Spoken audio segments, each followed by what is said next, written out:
Hi hello welcome back to my channel. അപ്പോൾ ഇന്ന് നമുക്ക് നല്ല ഹെൽത്തി ആയിട്ടുള്ള ഒരു ബ്രേക്ക്ഫാസ്റ്റിൻ്റെ റെസിപ്പി കണ്ടാലോ.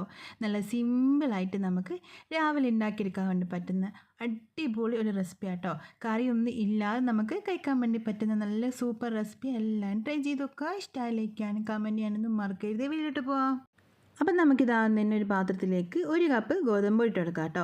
എന്നിട്ട് ലോ ഫ്ലെയിമിലേക്ക് മാറ്റി കൊടുത്തിട്ട് നന്നായിട്ട് ഇളക്കിയിട്ട് ഇതിൻ്റെ കളറൊക്കെ ഒന്ന് മാറി അതിൻ്റെ സ്മെല്ലൊക്കെ ഒന്ന് മാറി വരണം. നമ്മൾ ഈ ഗോതമ്പിന് ഒരു പച്ച മണമൊക്കെ ഉണ്ടാവുമല്ലോ, അതൊക്കെ ഒന്ന് മാറി വരുന്നതിന് നമുക്ക് ലോ ഫ്ലെയിമിൽ തന്നെ ഇട്ട് നന്നായിട്ട് ഇതുപോലെ ഇങ്ങനെ ഇളക്കിയെടുക്കാം കേട്ടോ. എന്നിട്ട് കളറൊക്കെ ഒന്ന് മാറി വരട്ടെ.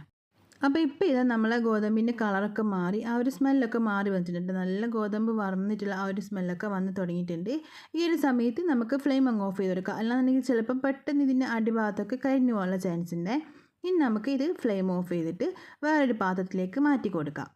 അപ്പോൾ ഇതൊന്ന് ചൂടാറാൻ വേണ്ടി നമുക്കൊന്ന് വെയിറ്റ് ചെയ്യാം കേട്ടോ. നമുക്കിത് മിക്സ് ചെയ്തെടുക്കാൻ വേണ്ടിയിട്ട് ഒന്ന് ചൂടാറാൻ വേണ്ടി വെയിറ്റ് ചെയ്യും. ഇപ്പോൾ ഇതൊന്ന് ചൂടാറി കിട്ടിയിട്ടുണ്ട്. ഇതിലേക്ക് നമുക്ക് ആവശ്യമുള്ള ഉപ്പിട്ട് കൊടുക്കുക. ഒരു 1/4 ടീസ്പൂണുള്ള ഉപ്പും കൂട്ടി കൊടുത്തിട്ട് കുറച്ച് വെള്ളം ഒഴിച്ചിട്ട് നമ്മൾ സാധാരണ പുട്ട് പൊടിയൊക്കെ കുഴച്ചെടുക്കുന്ന ആ രീതിക്ക് തന്നെ കുറച്ച് വെള്ളം ഒഴിച്ച് കൊടുത്തിട്ട് നന്നായിട്ട് ഇതുപോലെ ഇങ്ങനെ മിക്സ് ആക്കിയിട്ട് എടുക്കുക. അപ്പോൾ ഗോതമ്പ് പൊടി ആയതുകൊണ്ട് തന്നെ ഒരുപാട് വെള്ളമൊന്നും ഒഴിക്കേണ്ട ആവശ്യമില്ല കേട്ടോ. നമുക്ക് ഏകദേശം ഒരു 2 ടേബിൾ സ്പൂണോളം വെള്ളം മാത്രം മതി ഇതിൽ. അപ്പോൾ ഇതുപോലെ കുറച്ച് വെള്ളം ഒഴിച്ച് കൊടുത്തിട്ട് നന്നായിട്ട് മിക്സ് ആക്കിയിട്ട് എടുക്കുക. അല്ലാന്നുണ്ടെങ്കിൽ ഇത് കട്ടി പോകാനുള്ള ചാൻസൊക്കെ കൂടുതലല്ലേ. ഇപ്പം നമ്മളെ പൊടി നമ്മൾ നന്നായിട്ട് കുഴച്ചെടുത്തിട്ടുണ്ട്. ഇനി ഇതിലേക്ക് നമുക്ക് മധുരത്തിന് ആവശ്യമായിട്ടുള്ള വെള്ളം ഇട്ട് കൊടുക്കാം. അപ്പോൾ ഒരു വലിയ വെള്ളം ഞാൻ നന്നായിട്ട് പൊടിച്ചിട്ട് ഇട്ടിട്ടുണ്ട്. ഏകദേശം അത് 1 ടേബിൾ സ്പൂൺ ഉണ്ടാവേ. അപ്പോൾ അതിൻ്റെ കൂട്ടത്തിന് ഞാനിപ്പോൾ 2 ടേബിൾ സ്പൂണോളം തേങ്ങയും കൂടി ഇതിലേക്ക് ഇട്ട് കൊടുത്തിട്ട് നന്നായിട്ട് കൈ വെച്ചിട്ട് ഇതുപോലെ ഇങ്ങനെ മിക്സ് ആക്കി കൊടുക്കുന്നുണ്ട്. ഇനി ഇതിലേക്ക് നമുക്ക് 1 ടീസ്പൂണോളം ഗീ ഒഴിച്ച് കൊടുക്കുക. അതിന് കൂടെ തന്നെ നമുക്ക് 1 ഏലക്കായ ചെറുതായിട്ടൊന്ന് പൊടിച്ചിട്ട് അതും കൂടി ഇതിലേക്ക് ഇട്ട് കൊടുക്കുക കേട്ടോ. അതിൻ്റെ തൊലി ഇട്ട് കൊടുക്കേണ്ട, അതിൻ്റെ കുരു മാത്രം ഉള്ളിലുള്ള ഇതിലേക്ക് ഇട്ട് കൊടുക്കുക. എന്നിട്ട് നന്നായിട്ട് ഒന്നും കൂടി ഒന്ന് മിക്സ് ആക്കിയിട്ട് എടുക്കുക. അപ്പോൾ വെള്ളത്തിൻ്റെ അളവൊക്കെ കറക്റ്റ് നോക്കാം കേട്ടോ. എന്നിട്ട് വേണം നമ്മൾ ഇതുപോലെ ഇങ്ങനെ മിക്സ് ആക്കിയിട്ട് എടുക്കാൻ വേണ്ടിയിട്ട്. നന്നായിട്ട് തന്നെ മിക്സ് ആക്കിയിട്ട് എടുക്കുക.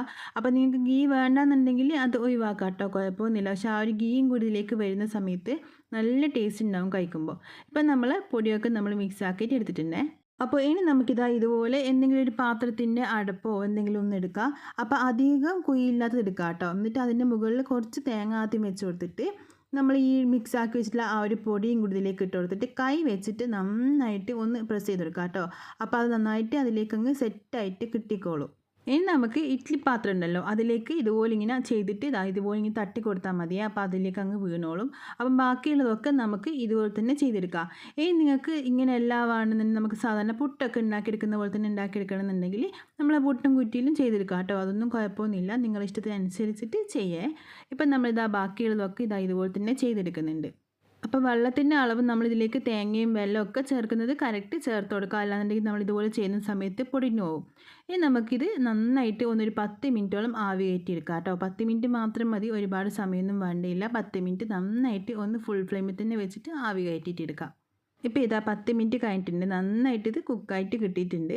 ഇനി നമുക്ക് ഫ്ലെയിം അങ്ങ് ഓഫ് ചെയ്തിട്ട് ഇതൊന്ന് തണിയാൻ വേണ്ടി മാറ്റി വെക്കാം കേട്ടോ. അപ്പോൾ അതൊന്ന് ചൂടാറി കഴിഞ്ഞ ശേഷം നമുക്കിതാ ഇതുപോലെ ഒരു സ്പൂൺ എന്തെങ്കിലും വെച്ചിട്ട് ഒരു പാത്രത്തിലേക്ക് മാറ്റി കൊടുക്കാം. അപ്പോൾ ഇതാ ഒരുപാട് സമയം എടുക്കാതെ നമുക്ക് പെട്ടെന്ന് തന്നെ ഉണ്ടാക്കിയെടുക്കാൻ വേണ്ടി പറ്റുന്ന നല്ല ഹെൽത്തി ആയിട്ടുള്ള റെസിപ്പി ഇവിടെ റെഡി ആയിട്ടുണ്ട് കേട്ടോ.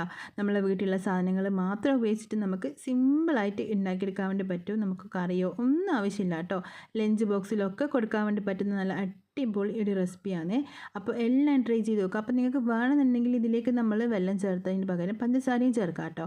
അതൊന്നും കുഴപ്പമില്ല. അപ്പോൾ ട്രൈ ചെയ്ത് നോക്കുക. ഇഷ്ടമായി ലൈക്ക് ചെയ്യാനൊന്നും മറക്കല്ലേ.